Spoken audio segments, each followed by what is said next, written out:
Isang maulan pong umaga mga karehiyon, mga kabalen. Welcome ho dito sa ating special coverage Habagupit ng Habagat. Isang special na pagbabantay po ng inyong istasyon CLTV 36 dito po sa mga nangyayaring pagbaha sa iba't ibang bahagi po ng Central Luzon, partikular lalo na dito ho sa lalawigan ng Pampanga, ganyan din ho sa lalawigan ng Bulacan na siya pong labis ngang ika nga apektado po nitong malawakang pagbaha dito po sa ating rehiyon.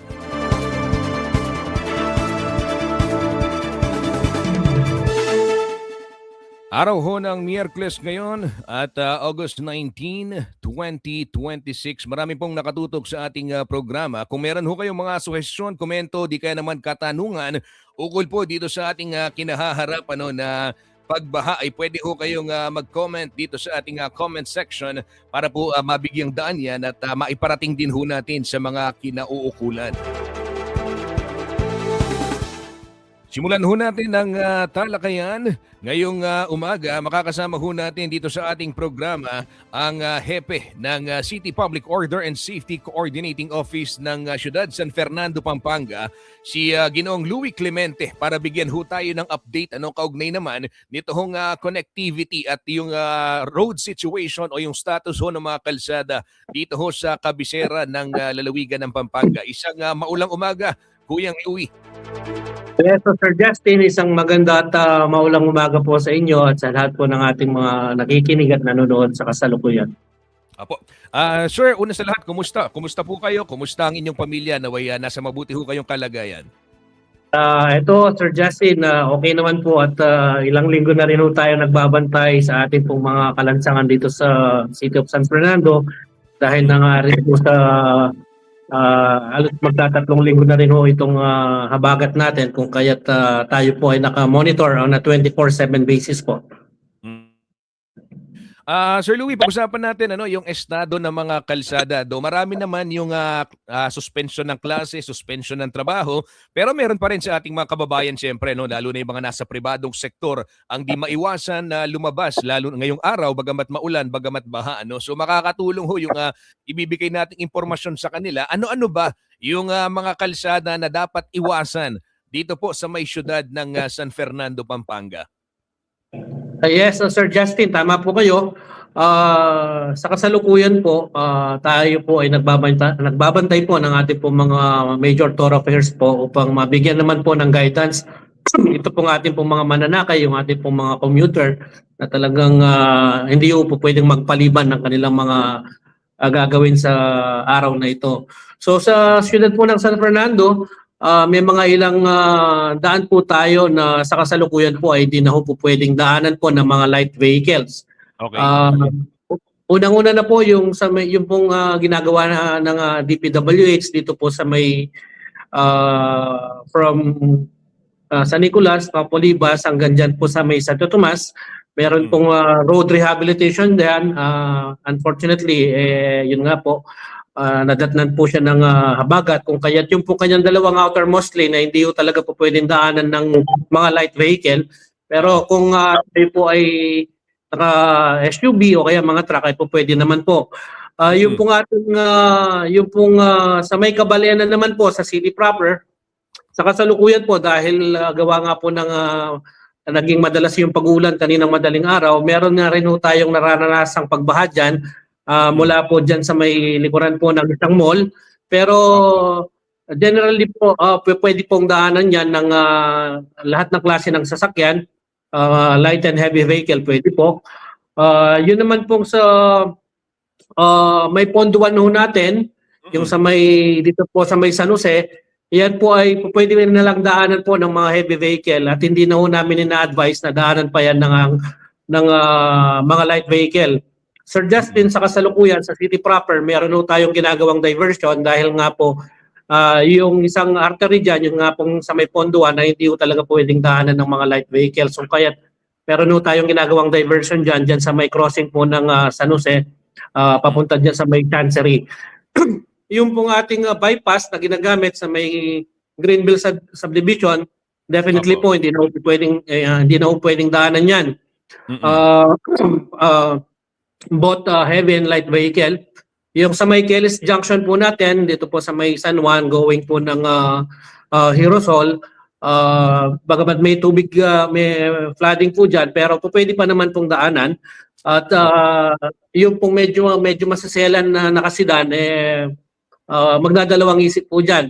So we are advising na doon na lang po sa maging very cautious na lang at wag na hong makipagsapalaran. Pero may mga ilang-ilan pa rin pong dumadaan dyan. Yung pong sa may Makabali, harapan po ng Makabali Hospital, not possible po siya sa mga light vehicle. Yung pong sa may papunta naman ho ng Pandaras, yung pong sa may ilalim ng tulay, definitely hindi rin po pwedeng daanan ng mga light vehicle yan. Yung pong sa may poblasyon area natin, pwede pa naman po.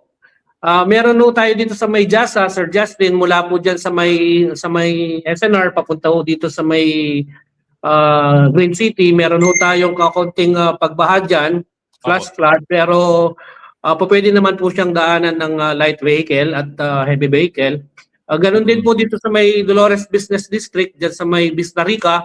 Meron ho tayong flash flood na nararanasan sa kasalukuyan. Umapaw na po yung creek dyan kung kaya't lumabas na po sa may highway. Pero pwede pa rin naman ho siya ng daanan ng all types of vehicle. So far po, Sir Justin, maliban po dyan sa may Campo Libas at saka po yung pong ilang-ilang pong bypasses natin at saka yung sa may Pontuan, yun lamang po ang talagang medyo may kataasan ng flooding sa kasalukuyan. Opo. Sir, as we speak, wala naman tayong barangay o di kaya naman sitio na isolated. Ibig sabihin, hindi marating ng ating mga kababayan o hindi sila makalabas dahil gawa nga nitong mataas na tubig. Wala namang ganong monitoring pa, no? May mga ilan ho tayong kabahayan na medyo na-isolate ho. Kaya from last week po ay meron na ho tayong mga na-evacuate. As headed by our CSWD, meron no tayong mga tinutulungan dyan sa Maylara Evacuation Center.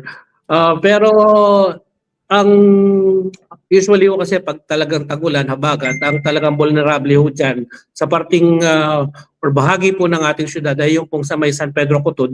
Napakababa ho kasi ng lugar na yan. Kung kaya yan po naman ay minomonitor natin sa kasalukuyan at yun nga po, nakapag-preemptive evacuation naman ho tayo through the CDRM council ho natin. Other than that, wala na po. Yung pong sa may Magliman, Sir Justin, yung harapan ho mismo ng kanilang barangay hall, hindi po pwedeng daanan yan ng mga sedan. SUV at heavy vehicles na lang po talaga ang pwedeng dumaan dyan dahil umapaw na rin po yung creek na malapit po sa may barangay hall. So yun po, doon po sa tanong ninyo, fortunately po, hindi pa naman tayo nakakaranas ng may mga na-isolate ng mga community. Oo.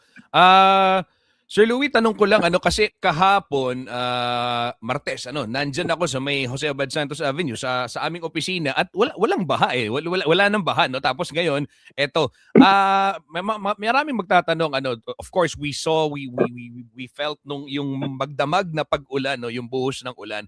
So, eto ho ba talaga kapag ganyang buhos ng ulan, expected na yung pagbaha, ika nga, dyan sa mga area natin? Ano ho ba yung pinaka-cause neto at saan nanggagaling aside from yung rainfall? Kasi I'm sure meron din yung upstream, bumababa rin sa atin, dumadaan din sa atin para po maunawaan din ng ating mga kababayan. Yes, Sir Justin, bagamat hindi po ako engineer pero ito po'y base lamang po sa aming experience. Kapag po talaga heavily saturated na po yung kalupaan ng ating syudad dahil nga po sa halos araw-araw, gabi-gabi na lang na pag-ulan, talaga pong makakaranas po tayo ng pagbaha dyan. Yung pong sa may Jose Abad Santos Avenue, isa po yan sa mga ginagamit naming indicator na kapag po meron na flash flooding na nangyari dyan sa may area niyan, ibig pong sabihin talagang laganap na po yung pag-uulan at saturated na rin po yung sa taas at talagang bumababa na po. Ang kagandahan lang po dito sa Ciudad San Fernando, umaandar naman po yung kanyang drainage system sa kasalukuyan. Kaya lang po, nangangailangan po siya ng at least 15 to 30 minutes na pagtigil ng ulan para po bumaba. Pero unprecedented po yung nangyayari sa kasalukuyan dahil nga po dati-rati, Sir Justin, ang talagang ini-expect natin ay yung tinatawag sa Kapampangan na siyam-siyam. Pero ngayon po, we are already on the third week po ng pag-uulan, kung kaya it is understandable na talagang yung ating pong mga bodies of water ay nahihirapan na rin pong humigo po ng mga tubig na nanggagaling po sa mga towns at cities. Masyado pong laganap sa kasalukuyan yung pagbaha po sa ating probinsya, kung kaya't siyempre po hindi po pwedeng hindi maapektuhan dyan ang ating sentro, which is the city of San Fernando. Opo. Oo. Sir, panghuli na lang, paalala na lamang sa ating mga kababayan, lalo na ho yung mga motorista na magdaraan sa may syudad San Fernando, saan remind them na tumutok din sa inyong official page, para at least guided din sila dito ho sa mga posibleng rerouting o posibleng mga kalsada na hindi pa madaanan, dahil ito patuloy pa rin yung pag-ulan na ating nararanasan.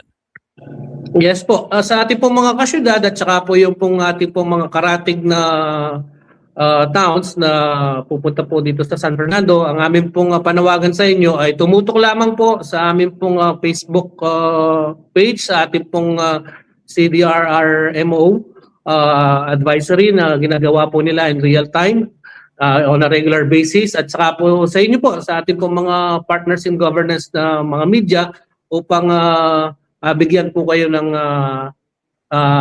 sapat at accurate na information with regards po sa mga flooding na ating nararanasan sa kasalukuyan, lalong-lalo na po dito sa siyudad ng San Fernando. Sir Justin, another reminder lang, medyo kasi talagang sa San Fernando, kapag tumigil yung ulan ay mabilis yung bumaba, pero ang mahirap po dito dahil unpredictable po yung pagbuhos ng ulan. I am suggesting po sa ating pong mga motorista na sana po planuhin mabuti yung kanilang pagbiyahe upang hindi naman sila ma-stranded, dahil nung isang araw po may mga kababayan tayong in-assist at talagang na-stranded po dahil pauwi naman po sila sa ibang bayan, at mabuti na lamang po at mayroon pong nakapag-coordinate po tayo sa bayan na yon, at sila po ay nagpadala ng kanilang truck upang makauwi po yung kanilang mga kababayan. Oo. Sir, nabanggit mo pala yung na-stranded. Meron ba kayong mga na-monitor na ng mga sasakyan na tumirik dahil dyan sa baha, sa bahagi ng ating syudad? Fortunately, Sir Justin, as per our record, wala pa naman po. Pero meron may mga tumirik dahil po because of mechanical failure, but hindi sa baha. Then again, kami naman po ay naka-ready, yung pong mga equipment po natin ay naka-ready na rin meron tayong assistance na natatanggap mula sa ating City Engineering Office at saka sa DPWH. In any eventuality po, naka-ready naman tayo upang umaksyon at rumisponde po kung kinakailangan. Apo. Sir, bago kita pakawalan, bansahin ko na lang din yung mensahe nitong ating mga kababayan. Sabi, sana po magkaroon ng master development plan ng syudad ng San Fernando para di na po maging malala ang lubog sa syudad. Baka meron kayong napag-uusapan sa local government, sir, kaugnay nitong master plan regarding sa flood control na pwede niyong ibahagi sa ating mga kababayan. Actually po, isa po yan sa mga pinakaunang aspetong inasikaso po ni Mayor Vilma Valla Caluwag. Tayo po ay meron tayong master plan with regards po sa ating drainage system. Yan po ay sinagawa po ng City Engineering Office, at yan po ay kumbaga po ay talagang hinahanapan na lang po ng pondo dahil medyo malaki po yung pondo kailangan dyan. Pero as to the plan itself, matagal na pong tapos yung sa City of San Fernando.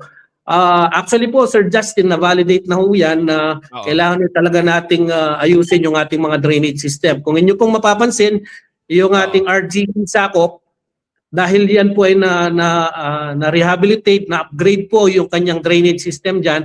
Sa ngayon po, Sir Justin, wala tayong nararanasang flash flood dyan sa may RGC sakop area. Mabilis po ngayon yung po sa may downstream. Yan, oo. Alam ko yung sa may sakop, yung sa may Pilar Village, at epektibo naman, yung ginawa ngang drainage system. Oo. Eto, sir, may comment pa, basahin ko na rin din. Sana po aliwa po ing albog kareng main roads at highways ing Lalawenda, baka po atin din munta kareng aliwang barangays, like ing First Avenue, Unisite, Subdivision, Del Pilar ini. para po aking sitwasyon, Kenny. Sir, kumusta po ang coordination dun sa barangay level, yung mga barangay roads natin? Actually, Sir Justin, active po yung Barangay Disaster Management Council po ng ating po mga barangay. Sila po ay actually mandated po kasi silang mag-ulat sa ating CDRR M Council po natin. At bukod po doon, Sir Justin, yung po mga tao po ni Sir Raymond, actual ho talagang nagsusukat po ng flood level sa mga barangay. Meron ho tayong mga dokumento dyan na makikita ho natin, may dala-dala silang mga parang ruler or pang-measure po ng flood water level. At yun naman po ay pinag-uusapan po sa ating council. Actually, mamayang 2:00 po, Sir Justin, meron hong meeting po yung ating Disaster Management Council as headed by Mayor Vilma upang mapalakas pa po ang responde po ng pamahalaang lokal with regards to this flooding na nararanasan natin because of this habagat and yung pong mga bagyong dumaraan po sa ating bansa. Okay, maraming salamat po Sir Louie Clemente sa pagbibigay ng live update kaugnay po ng sitwasyon ng trapiko at syempre yung mga kalsada at iba pang ginagawa po ng ating lokal na pamahalaan sa Siyudad San Fernando para po itugunan itong nararanasan ng ating mga kababayan. Sir, makikibalita pa kami sa inyo sa mga susunod na oras at mag-iingat po lagi regard sa mga tropa din sa kalsada. Maraming salamat po as always, Sir Justin. Yan po mga kabalin, mga karehiyon, si Ginoong Louie Clemente, ang hepe po ng City Public Order and Safety Coordinating Office ng City of San Fernando, Pampanga na nagbigay po sa atin ng live update. Kaugnay ho nitong nararanasang pagbaha, malawakang pagbaha dito po sa Pampanga, partikular yung sakop nilang lugar, yan pong kabisera, City of San Fernando.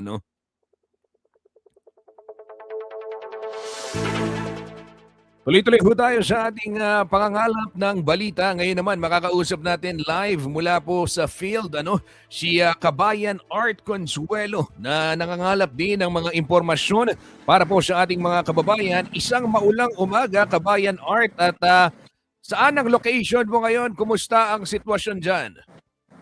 Isang matubig na umaga, Kuyang Justin. Sa kasalukuyan nandito tayo sa may kahabaan ng Jose Abad Santos Avenue, siyudad ng San Fernando. Dito sa may harap ng ating opisina, dito sa may Laos Complex sa Kuyang Justin. At dito mapapansin mo rito, Kuyang Justin, malawak pa rin yung sakop ng tubig dito. At dito po sa may portion, dito sa may innermost lane, yan na lang po yung portion na pwedeng madaanan ng mga motorista natin, Kuyang Justin. Okay, so ibig sabihin itong dalawang lane dyan sa may labas, yung outermost lane at saka yung gitna, hindi na pwedeng daanan, hindi na passable? Sa kasalukuyan, Kuya Justin, dahil tumila yung ulan, medyo humuhupa ng bahagya yung tubig dito. Kaya yan, kung mapapansin nyo, halos dalawang linya na rin yung nadadaanan ngayon. Pero kaninang umaga, dahil sa patuloy na pag-ulan, yung isang linya lang yung nadadaanan. Pero sa kasalukuyan, Kuya Justin, napapansin po natin na dalawang linya na po yung nadadaanan ng mga motorista natin sa ngayon. Okay, ayan, isang update ho yan mga karehiyon para ho sa mga bumabagtas ng Jose Abad Santos Avenue. Diyan ho sa may tapat ng Car World, ay dyan sa kabaan ng Jasa mula po sa SNR, pwede nang daanan yung gitnang lane. Kanina kasi halos inner lane lamang po itong pwedeng madaanan. Kabayan Art, eto, kwentuhan mo naman kami. Kahapon nakita ko, naggaling ka sa may Sasmuan, meron kang mga pinuntahan na lugar sa ikalawang distrito ng ating lalawigan. Kumusta ang estado doon sa mga binisita mo kahapon?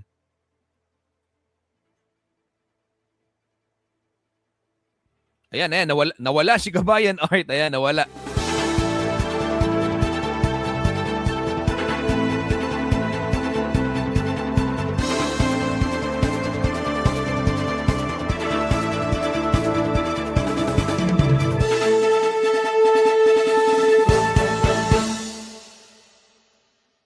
Babalikan ho natin maya-maya lamang si Kuyang Art Consuelo kaugnay ho ng kanyang ulat diyan ho sa kanyang mga binisitang lugar sa bayan ng Sasmuan at Bacolor, Pampanga.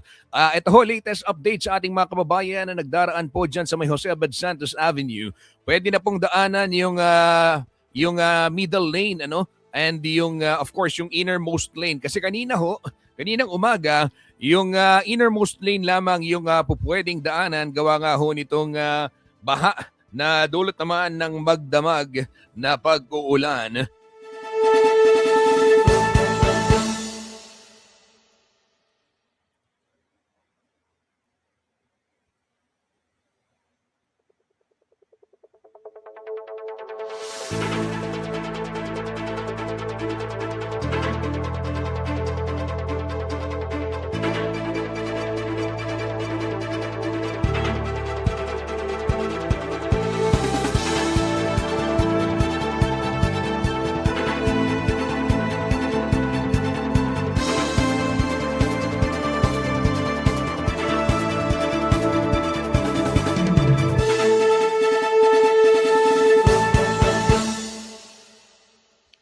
Silipin naman ho natin ang daloy ng trapiko sa iba't ibang bahagi naman ng North Luzon Expressway. Lalong-lalo na ho itong binabantayang portion dyan ho sa bahagi naman ng San Simon, Pampanga. Dyan sa may Tulaok.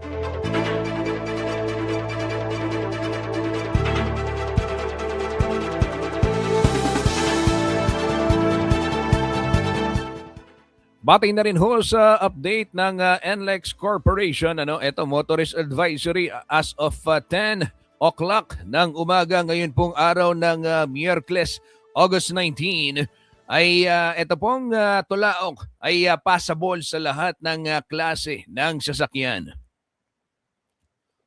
At dito ho sa datos naman mula po sa NLEX ay ito hong yung northbound lane, okay, ulitin ko northbound lane, passable po sa lahat ng klase ng sasakyan, yung Tulaok portion. So ibig sabihin kung kayo po ay papunta ng San Fernando, Pampanga, Angeles City, Tarlac, Nueva Ecija, iba pang bahagi ng Central and Northern Luzon, wala pong problema dyan sa bahagi ng Tulaok, dyan ho sa may San Simon, Pampanga. Pero mga kabalen, mga karehiyon, ito naman yung southbound lane. Ito, ayon ho sa NLEX.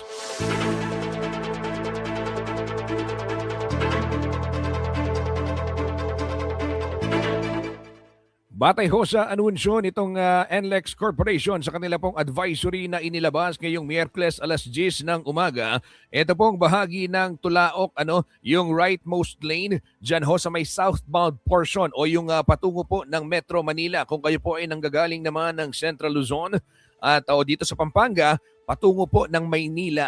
Ito ho ay yung rightmost lane, yung lane 3, dyan po sa Tulaok, ay sarado na dahil na rin sa water build-up status. Ganyan din ho yung sitwasyon dito pa sa ibang bahagi ng San Simon. Yung rightmost lane, sarado na rin ho dahil nagkakaroon na po ng pagpopondo ng tubig dyan sa southbound portion ng North Luzon Expressway. Ulitin ko lamang, dyan ho sa may Tulaok at San Simon area, yung NLEX San Simon and NLEX Tulaok portion, yung sa may tulay, yung outermost lane sa southbound portion ay sarado na po gawa po ng pagpondo ng baha.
Tuloy-tuloy ho ang ating pagbabalita dito po sa Hagupit ng Habagat, ang special coverage po ng inyong istasyon CLTV 36 sa nangyayaring malawakang pagbaha dito po sa ating lalawigan Pampanga, ganyan din ho sa Bulacan at sa iba pang bahagi ng Central Luzon.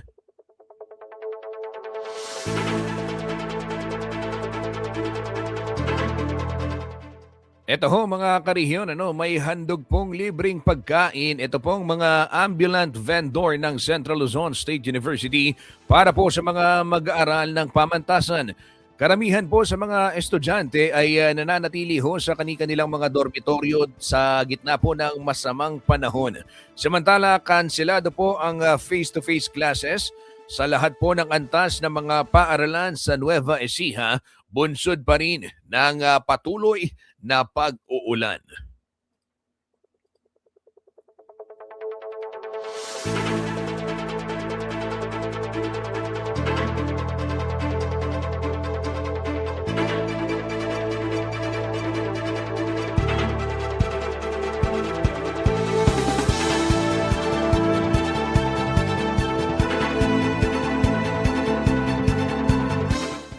Samantala sa lalawigan naman ho ng Bataan, eto mga karehiyon, batay na rin ho sa update mula po sa Mariveles MDRRMO. Ayan, lubog ho sa tubig itong pangunahing bahagi ng Roman Highway. Partikular ho yung barangay Kabkaben at Town Site dyan ho sa Mariveles, Bataan.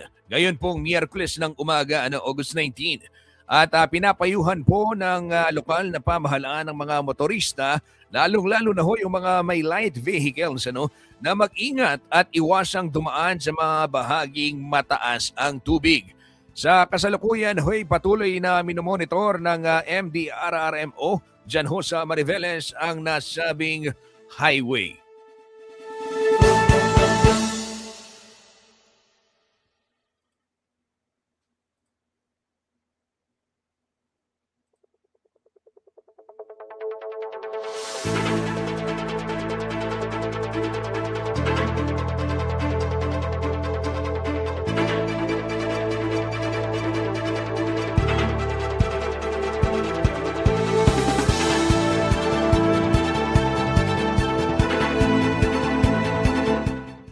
Update naman ho tayo sa bayan ng San Simon, Pampanga. Estado ho ng mga kalsada, batay na rin ho sa monitoring at sa anunsyo po nitong ito pong ating MDRRMO. Ito, silipin ho natin yung latest dyan mula po sa San Simon MDRRMO. Ayan.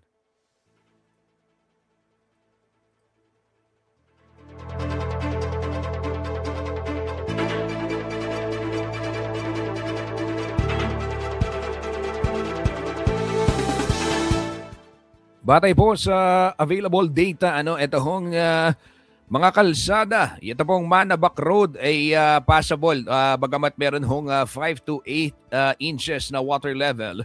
Itong Barangay Santa Monica, Purok 1 to 4 ay hindi na po pwedeng daanan ng mga light vehicles. At yung Barangay San Jose, Pulong Camias ay hindi rin pwedeng daanan ng light vehicles.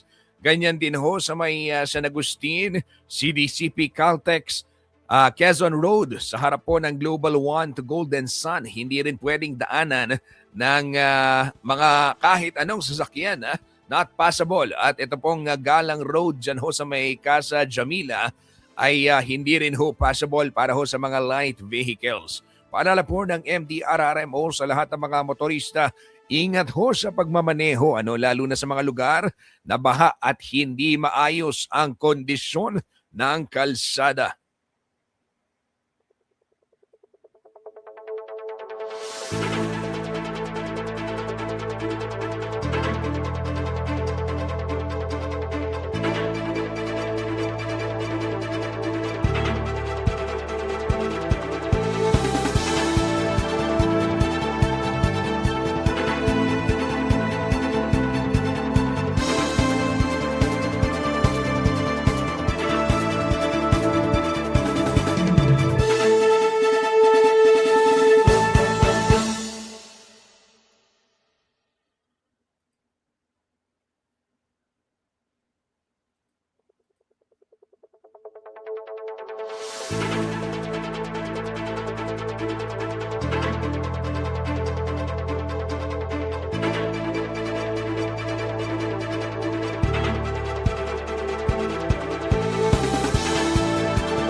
Ito ho mga karehiyon, bago tayo magpaalam, bigyang daan lang natin itong komento ng ilan sa ating mga kababayan. Sabi ni Wi-Fi Chiro, dito po sa Dizon Estate, baha na din. Ayan, at sabi naman ni Indredus, buhayin muli ang dating sapa sa syudad San Fernando. Madami na po kasing nawala na sapa, kaya po bumabaha na. Ayan. At Derek Domingo, saan yan? Sabi niya, ito po sa may syudad San Fernando. Ito po yung estado ng mga kalsada. At yun hong Olivas, yung hindi passable sa mga light vehicles. At yung ibang bahagi naman ng downtown, bagamat binaha, ay pwede pang daanan dito pong mga sasakyan.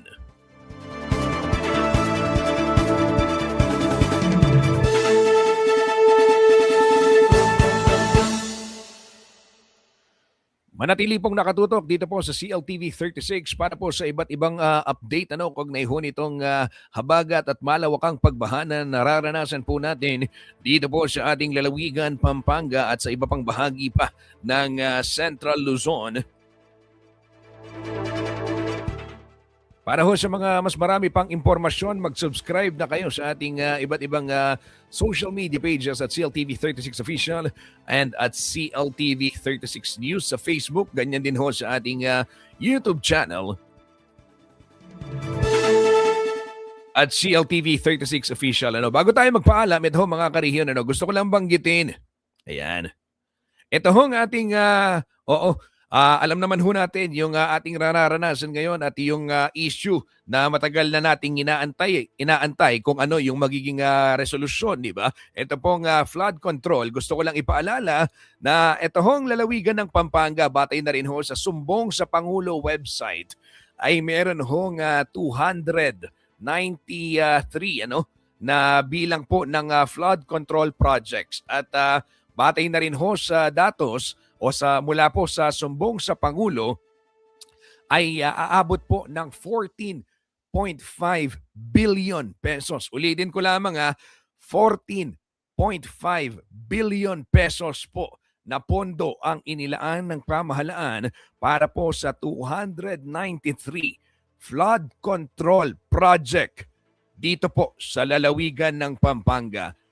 Nung makalbog ko po, bitis ngeni, singilan niyo po kung kanino do pur pedalan detang pera. Yan ho, para ho sa mas maraming balita, ay tumutok lamang dito po sa CLTV 36 News. Sa ngalan po ng buong CLTV 36 News and Current Affairs, ako po si Justin Dizon. Ingat po lagi mga kabaleen, mga karehiyon. God bless everyone.